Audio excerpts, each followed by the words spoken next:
Hello ladies and gentleman, आप सबका स्वागत है मेरे चैनल में। आज के हमारे स्पेशल गेस्ट हैं दिलीप सर। ये सॉफ्टवेयर डेवलपर हैं मेंस टेक्नोलॉजीज में। तो आज आपको सॉफ्टवेयर डेवलपमेंट में सारी चीजें पता चलेंगी। तो चलो आज का वीडियो शुरू करते हैं। तो first of all I would like to thank you sir कि आप अपने शेड्यूल से हमारे लिए टाइम निकाला आपने। तो मेरा पहला क्वेश्चन है कि आप अपने आप को इंट्रोड्यूस कर दो हमारी ऑडियंस को, ताकि थोड़ी फैमिली हो जाए हमारी ऑडियंस।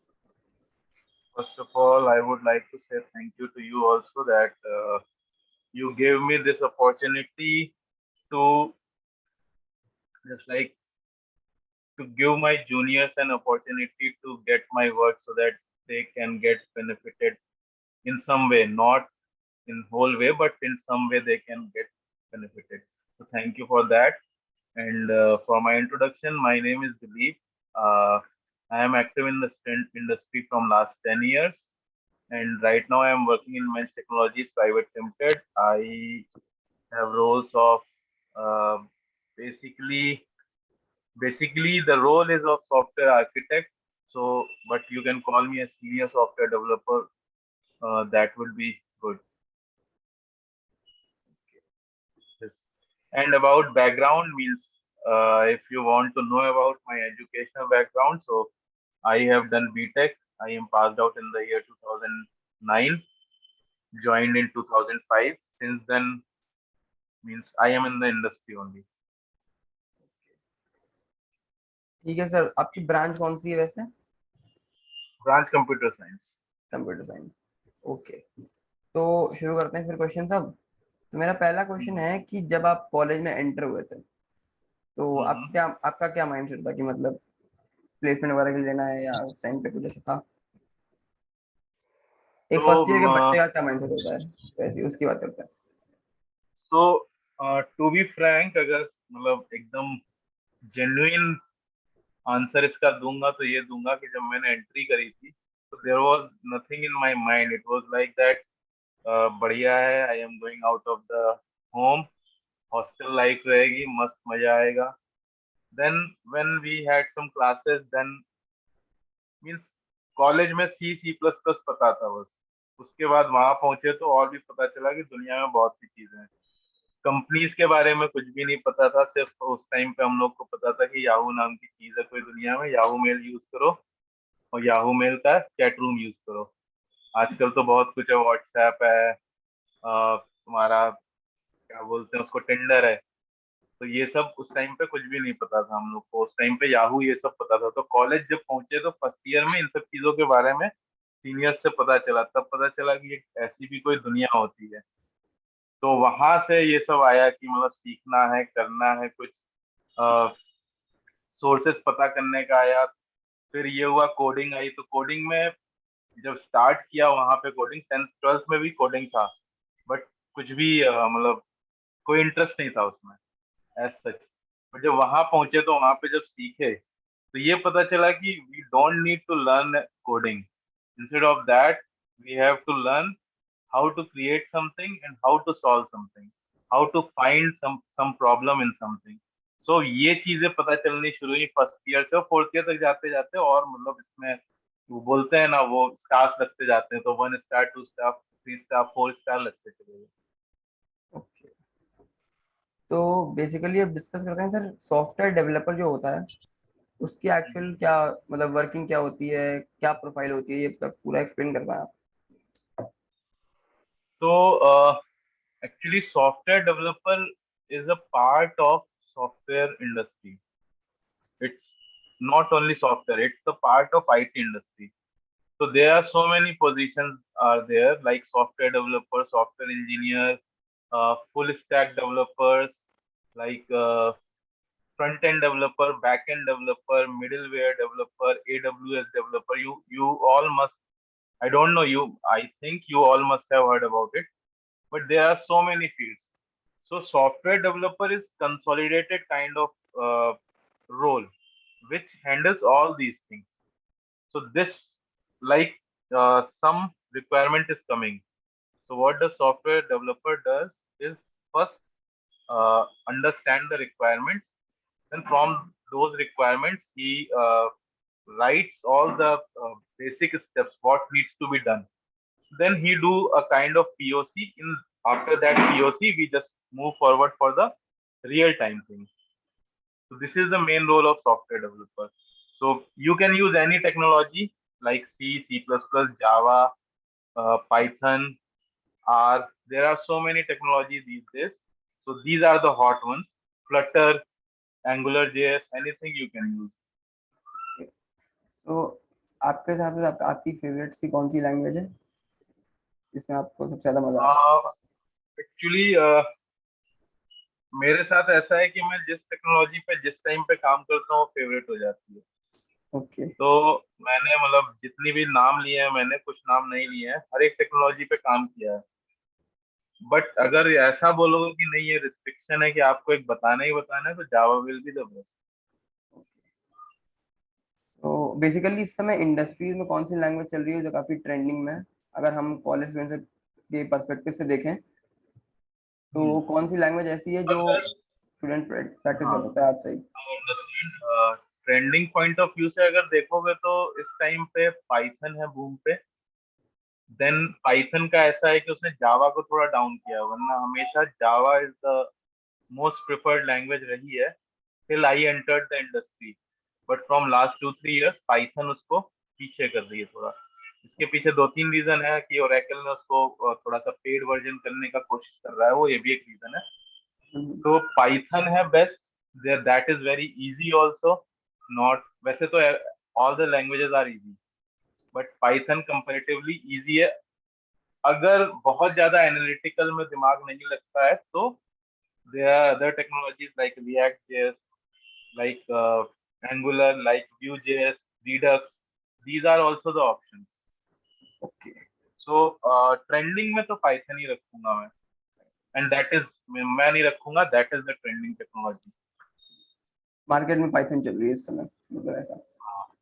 मार्केट में देखो दो चीजें चल रही हैं, एक पाइथन चल रही है, एक फ्लटर चल रही है। फ्लटर क्या है? मोबाइल ऐप डेवलपमेंट के लिए है। वेब डेवलपमेंट के लिए एंगुलर और रिएक्ट चल रही है। तो बेसिकली सॉफ्टवेयर डेवलपमेंट के लिए कौन कौन से स्किल्स इंपॉर्टेंट है कि हाँ अगर एक स्टूडेंट प्रिपेयर करना चाहे इस डोमेन में जाने के लिए तो क्या क्या स्किल्स के लिए वो प्रिपेयर कर सकता है? सबसे इम्पोर्टेंट है बेसिक्स। बेसिक्स अगर क्लियर है तो मतलब कोई भी प्रॉब्लम बड़ी नहीं लगेगी। when the basics are clear, you have to find the ways how can I, so there are so many ways to write any code, any program. तो होता क्या है कि एक प्रोग्राम को लिखने के 10 तरीके होते हैं। तो वो 10 तरीके जब आप बेसिक जान जाते हो तो आपको पता होता है कि कौन से तरीके से प्रोग्राम जो है ऑप्टिमाइज हो जाएगा। तो सबसे इम्पोर्टेंट चीज है कि आप बेसिक्स सीखो। बेसिक्स एकदम मतलब उसको क्या बोलते हैं, दिल में रख लो बेसिक्स। अगर बेसिक्स क्लियर है तो सब कुछ क्लियर है, कुछ भी कर ले जाओगे। फिर ट्रबल शूटिंग, आजकल ट्रबल शूटिंग सबसे ज्यादा इंपॉर्टेंट चीज है, क्योंकि सॉफ्टवेयर इंडस्ट्री में एक फील्ड होती है सर्विसेज, एक होती है प्रोडक्ट डेवलपमेंट। प्रोडक्ट डेवलपमेंट में क्या होता है, आप एक नया प्रोडक्ट बनाते हो। सर्विसेज इंडस्ट्री में क्या होता है, there is a product already running, you have to provide the services. Like कि कोई बग आ गया उसमें तो वो आपको रिजॉल्व करना है, तो वहां पे आपका ट्रबल शूटिंग बहुत काम आता है। क्योंकि हमेशा ऐसा जरूरी नहीं है कि आपने जो प्रोडक्ट आपकी कंपनी ने तैयार किया है उसी पे आप काम कर रहे हो जाके। हो सकता है कोई क्लाइंट का प्रोडक्ट हो, उस पे काम करना पड़े। तो वहां पे trouble shooting plus management of क्या बोलेंगे उसको, planning. So planning is also important कि कैसे क्या लिखना है, किन किन फेजेस में लिखना है। सॉफ्टवेयर डेवलपमेंट में भी पूरा फेज होता है, जैसे कोई पुल बनता है तो पुल बनने में भी पूरा फेज होता है कि ये करना है, ये करना है, ये करना है। उस वैसे ही इसमें भी होता है कि पहले हमें एक आर्किटेक्चर बनाना पड़ेगा, फिर डीबी उसका बनाना पड़ेगा। DB architecture is the main, first software architecture, then DB architecture, then other things. Okay. तो बेसिकली अगर स्किल्स की बात करें तो सबसे पहली स्किल है कि आपको एक लैंग्वेज आनी चाहिए जिसमें आप कोड राइट कर सकते हो। दूसरी स्किल एक प्रॉब्लम नहीं, प्रॉब्लम अगर सॉल्विंग। स्किल की बात करोगे तो यहाँ पे मेरा थोड़ा सा पॉइंट ऑफ व्यू डिफरेंट है। जो आपने बताया वो एक यूनिवर्सल पॉइंट ऑफ व्यू है। मेरा पॉइंट ऑफ व्यू ये है कि अगर आपको स्किल की बात करें तो सबसे पहले प्रॉब्लम सॉल्विंग आनी चाहिए। अच्छा, ओके। प्रॉब्लम सॉल्विंग कुछ भी हो सकती है। आपको एक अगर लॉक खोलना है तो लॉक को कैसे खोलना है वो पता होना चाहिए। फिर जो है एक लैंग्वेज आनी चाहिए। फिर उस लैंग्वेज को कैसे ऑप्टिमाइज करके यूज करना है वो आना चाहिए। ठीक है सर। तो मतलब प्रॉब्लम सॉल्विंग अप्रोच, एक लैंग्वेज, और उसके बाद कैसे उसको हम ऑप्टिमाइज और कैसे और फास्ट कर सकते हैं, राइट? हाँ। Fast and efficient. Yes. Okay. तो सर अगर आप किसी किसी एक बीटेक स्टूडेंट को गाइड करना चाहोगे या किसी भी स्टूडेंट को गाइड करना चाहोगे कि जिसको सॉफ्टवेयर डेवलपमेंट इंडस्ट्री में जाना है, तो वो कैसे अपनी प्रिपरेशन करे? मान लो वो फर्स्ट ईयर में अभी कॉलेज में आया है, तो कैसे कैसे वो एक स्टेप बाय स्टेप गाइड अगर आप दे पाओ तो बहुत अच्छा होगा। तो जब एंट्री होती है तो सबसे पहले सी पढ़ाई जाती है। तो मेरा जो सजेशन है वो ये है कि सी एकदम घोल के रेडी कर लो। सी आ गई तो आगे कुछ भी नहीं फंसना है, क्योंकि जितनी भी सी के बाद एक सी प्लस प्लस होती है, मतलब सी और सी प्लस प्लस में थोड़ा सा माइन्यूट डिफरेंस होता है। तो बाकी लैंग्वेज में इसलिए प्रॉब्लम नहीं होगी, मैं सब लोग ये इसलिए बोलते हैं क्योंकि most of the languages are made on C plus plus. Java C plus plus पे बनी है, पाइथन भी उस पे बनी है, तो इसलिए जो है अगर ये आ गया तो बाकी सब सीखना बहुत आसान है। तो सबसे पहले सी, देन आपका आता है एक चैप्टर, हम लोग उसको डा बोला करते थे। अच्छा। थोड़ा सा ऑफ टॉपिक है, हम लोग उसको डा की डायन बोलते थे। That was design and analysis of algorithm. तो वो एक बहुत इम्पोर्टेंट है। मतलब उसमें एल्गोज जो जो लिखी है वो आपको शॉर्टर पीरियड ऑफ टाइम में तो नहीं पता चलेगा कि आप उसको यूज कर रहे हो, बट जब आप थोड़ा सा इंटरमीडिएट लेवल पे पहुंचोगे अपने कैरियर पे तो दिखेगा कि हर जगह वही अप्लाई हो रहा है।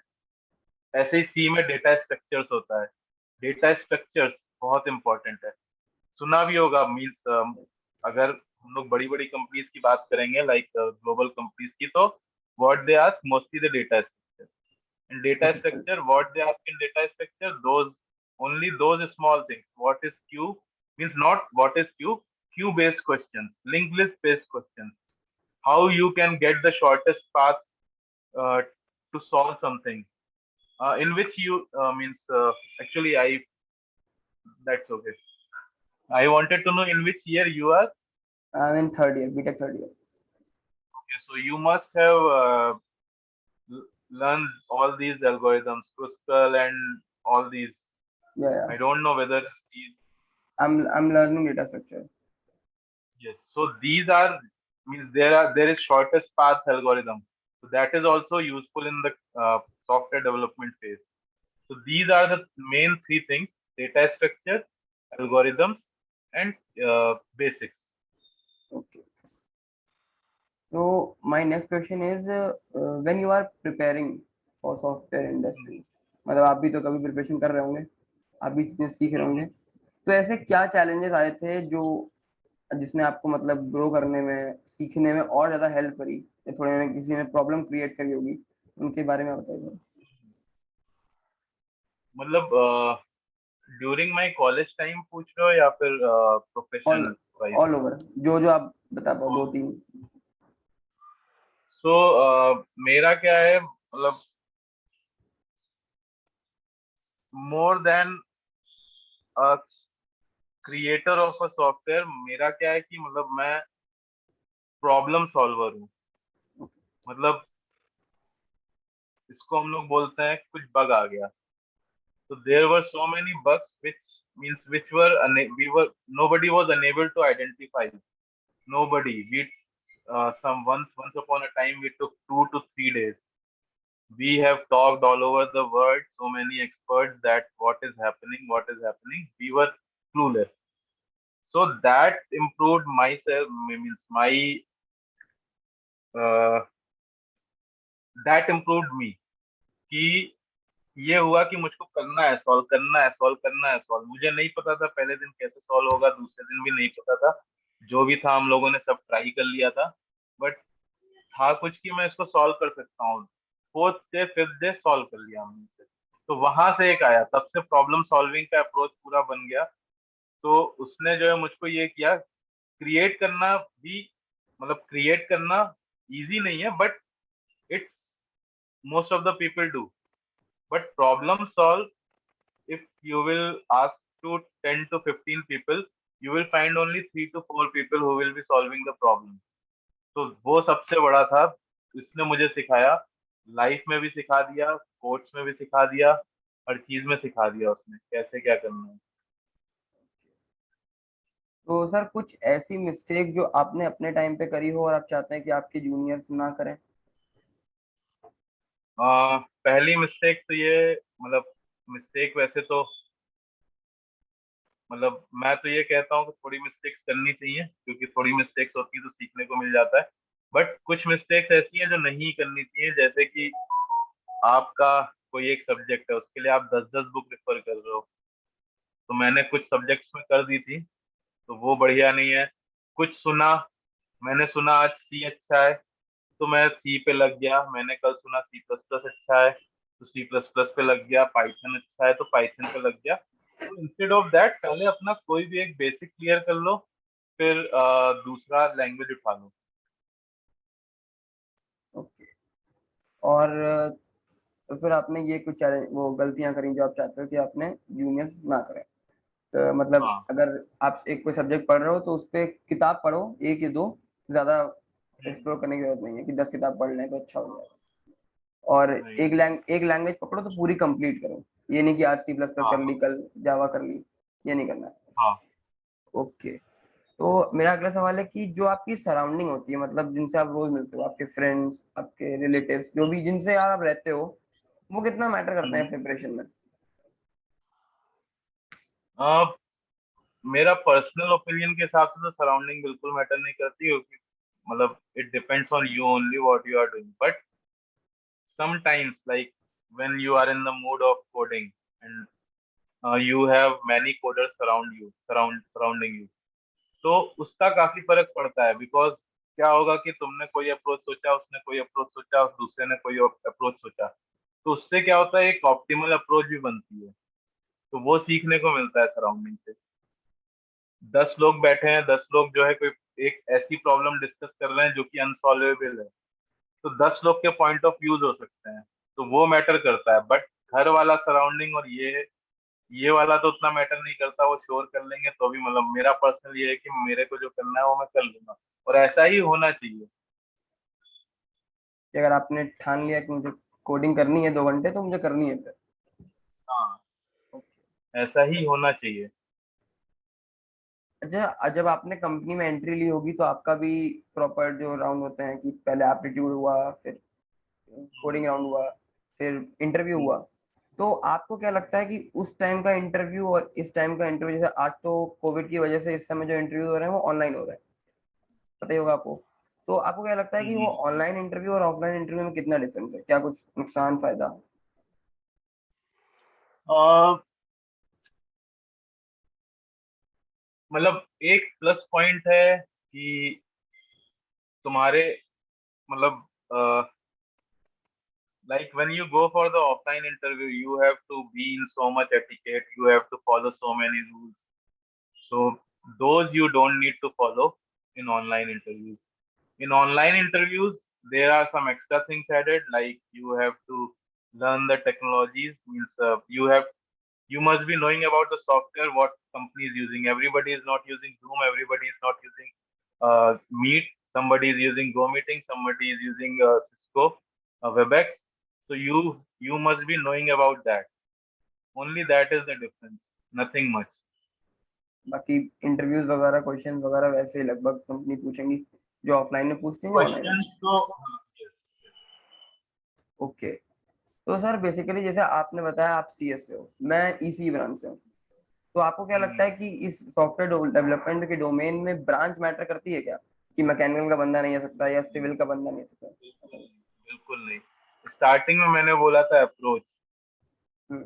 अगर you have approach for solving a problem, तो आराम से कोई भी ट्रेड का बंदा जो है इसमें आ सकता है सॉफ्टवेयर इंडस्ट्री में। There is nothing, because to be frank, other branches are more tougher than CSS।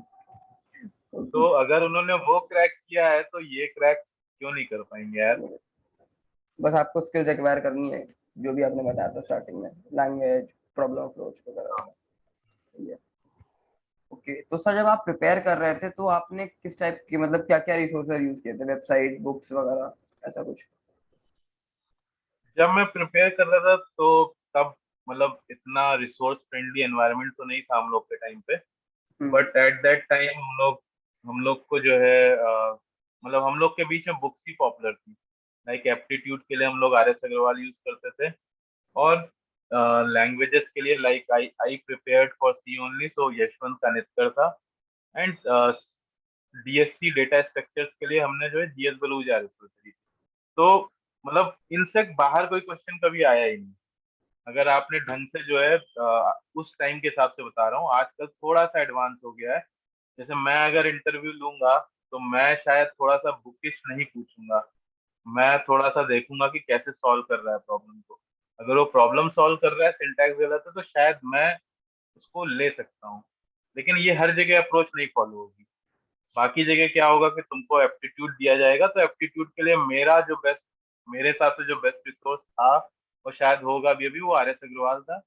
और सी के लिए यशवंत कनितकर बेस्ट ही बेस्ट है।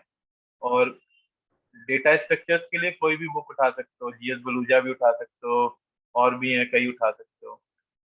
जावा के लिए जाना है, जावा के लिए कंप्लीट रेफरेंस बेस्ट है। और अगर थोड़ा सा और हाई कर सकते हो तो हेड फर्स्ट जावा है। हेड फर्स्ट जावा इज मतलब उसने बिल्कुल फंडामेंटल तरीके से और पिक्टोरियल तरीके से सब कुछ समझा रखा है, मतलब रियल वर्ड से रिलेट करके। तो जावा के लिए ये रिसोर्स है। पाइथन के लिए तो सिंपल पाइथन का जो उनका खुद का डॉक्यूमेंटेशन है वो बेस्ट है, उसके लिए कोई बुक की जरूरत नहीं है। जावा स्क्रिप्ट के लिए भी उनका डॉक्यूमेंटेशन, मोजिला फायरफॉक्स का डॉक्यूमेंटेशन है। और मेरे हिसाब से HTML CSS तो सब लोग उतनी पढ़ ही लेते हैं, तो उसमें भी बेसिक क्वेश्चन ही पूछे जाते हैं। Main important Python, Java and C है। तो सर सॉफ्टवेयर डेवलपमेंट इंडस्ट्री पे जो अभी लॉकडाउन हुआ था कोविड की वजह से, उस पे क्या इफेक्ट्स आया, मतलब कोविड की वजह से क्या इंडस्ट्री डिग्रेड हुई है या अपग्रेड हुई है या कांस्टेंट लेवल पे चल रही है, आपको क्या लगता है? अ, मेरा मेरे मतलब मैंने जो देखा है उसके हिसाब से ये है कि इंडस्ट्री थोड़ा सा फॉल हुई थी, फिर से वो वापस आ गई है, एवरेज पे ही चल रही है। और इस पे बेसिक क्वेश्चन शायद शायद आप ये पूछना चाह रहे हो कि फायरिंग कितनी हुई है, हाँ। और फायरिंग क्यों हुई है, शायद ये पूछना चाह रहे होगे। तो फायरिंग हमेशा, जब भी कोई भी प्रॉब्लम आती है, कोई भी रिसेशन आएगा, कुछ भी आएगा, फायरिंग उनकी होती है जो परफॉर्मर नहीं होते हैं। ये होता है हमेशा। तो अगर आप परफॉर्म करोगे, सीख के जाओगे, तो फायरिंग नहीं होगी बिल्कुल भी। तो वो कभी कोई कोई भी चीज आपको इफेक्ट नहीं करेगी। बहुत लोग हैं, सब कर रहे हैं वर्क फ्रॉम होम अभी भी। जॉब भी बहुत आ रही है मार्केट में, बल्कि अभी तो इस टाइम पे जॉब एकदम बढ़ी हुई है। मतलब इस टाइम पे लोग नहीं मिल रहे हैं, क्योंकि कोविड की वजह से बहुत से लोग स्विच नहीं करना चाहते। और बहुत सारी ऑफ कैंपस रिक्रूटमेंट ड्राइव भी हो रही है, बट डिफरेंस ये हुआ है कि वो ऑनलाइन होने लगी है बस। ओके, तो सर आपको, आपके हिसाब से वर्क फ्रॉम होम कल्चर ज्यादा अच्छा है या ऑफलाइन, मतलब ऑफलाइन कंपनीज में आके 9 to 5, 9 to 6 जो भी जॉब का टाइम होता है? 9 to 6 तो नहीं है एक्चुअली, वेरिएबल टाइमिंग रहती है, मतलब timing is not fix. But मतलब इस क्वेश्चन का आंसर तो यही होगा। अगर ये क्वेश्चन का आंसर आप 2 साल पहले, 1 साल पहले पूछते जनवरी में, तो शायद मोस्ट ऑफ द डेवलपर्स का आंसर आता वर्क फ्रॉम होम अच्छा है। But now most of the developers change, सब कहते हैं वर्क फ्रॉम होम 2 दिन का अच्छा है, 3 दिन का अच्छा है, मैक्स एक हफ्ते का अच्छा है, एक महीने का अच्छा है, 1 साल का नहीं अच्छा है। क्योंकि वहां यहाँ क्या है कि हम सिर्फ मतलब काम कर रहे हैं और इंटरेक्ट नहीं कर पा रहे हैं। वहां क्या होता है कि काम करने के बाद भी जो हमारे पास फ्री टाइम होता है, तो एक दूसरे डेवलपर से, तीसरे डेवलपर से इंटरेक्ट करते हैं। फिजिकली इंटरेक्शन जो होता है face to face, that matters more than virtual interaction. तो तो इसलिए मेरा तो जो वोट है वो है ऑफलाइन। ऑफलाइन। और सर जैसे आपने जब प्रिपरेशन कर रहे थे आप, तो एक होता है ना कि आज चलो आज 2 घंटे पढ़ लिया, कल 4 घंटे पढ़ लिया, कल 6 घंटे पढ़ लिया, फिर अगले दिन पढ़ा ही नहीं, फिर अगले दिन 1 घंटा पढ़ा, फिर 2 घंटा। एक कंसिस्टेंसी नहीं मेंटेन हो पाती है। और हम अगर स्टूडेंट्स की बात करें तो इस समय जो ऑनलाइन क्लासेस चल रही थी उसकी वजह से डिसिप्लिन वगैरह थोड़ा सा हिलसा गया है, टू बी फ्रैंक, हिलसा गया है। हाँ। तो कंसिस्टेंसी कैसे मेंटेन करें कि हाँ इतना तो मुझे करना ही करना है पर डे। कंसिस्टेंसी मेंटेन करने के लिए मतलब conventional approach है, I will also suggest the same conventional approach. You have to anyhow divide your frame in some hours that कि मतलब उस बीच में तो कुछ भी नहीं करना है, कुछ भी हो जाए। कंसिस्टेंसी तभी मेंटेन हो सकती है, अदरवाइज पहले तो खुद को बूस्टअप करना है कि मतलब मैं कुछ करना चाहता हूँ तो मुझको वो 2 घंटे देने पड़ेंगे। जस्ट लाइक शाहरुख खान का डायलॉग है, 70 मिनट है तुम्हारे पास। तो मतलब अगर वो 70 मिनट नहीं देंगे तो फिर वो मैच हार जाएंगे। तो बस ये सोच लो कि मैच तुम हार जाओगे तो क्या फायदा है यार। तो 2 घंटे एटलीस्ट दे लो, 1 घंटे दे लो या 2 घंटे, जो भी तुम डिसाइड कर रहे हो अपना टाइम फ्रेम, अपने स्किल के हिसाब से, अपने कैलिबर के हिसाब से, उसके साथ बेईमानी मत करो। क्योंकि टाइम के साथ अगर बेईमानी करोगे तो टाइम हमेशा पलट के तुम्हारे साथ गलत करेगा। तो टाइम के साथ बेईमानी नहीं। तो सर लास्ट क्वेश्चन की तरफ बढ़ते हैं।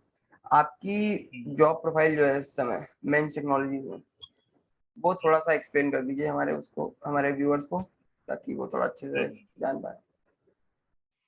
तो बेसिकली मैं प्रोडक्ट्स हैंडल करता हूँ।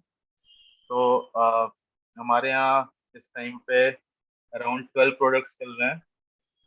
One one of the name is बिलीजी, one of the name is बिलीजी card, one of the name is, so don't go in so much detail. तो जब भी कोई प्रोडक्ट है उसका आर्किटेक्चर मैं देखता हूँ। आर्किटेक्चर के बाद उसमें जो भी कोडिंग्स हैं, तो इस टाइम पे मेनली जो है, मैं जब जूनियर्स फिक्स नहीं कर पाते हैं कोड तो वो मेरे पास होता है, वो मैं फिक्स करता हूँ। और कोड रिव्यूज है, टीम हैंडलिंग है, और प्रोजेक्ट में क्या और बढ़ा मतलब ऐड ऑन कर सकते हैं, ये सब रोल है इस टाइम पे मेनली। तो सॉफ्टवेयर डेवलप जो आप कर रहे हैं वो मेनली बग फाइंडिंग और प्रॉब्लम सॉल्विंग कर रहे हैं, राइट? मतलब मैं इस टाइम पे ये कर रहा हूँ, पहले मैंने सॉफ्टवेयर लिखे हैं। इस अच्छा। टाइम पे मैं मेनली ये करता हूँ।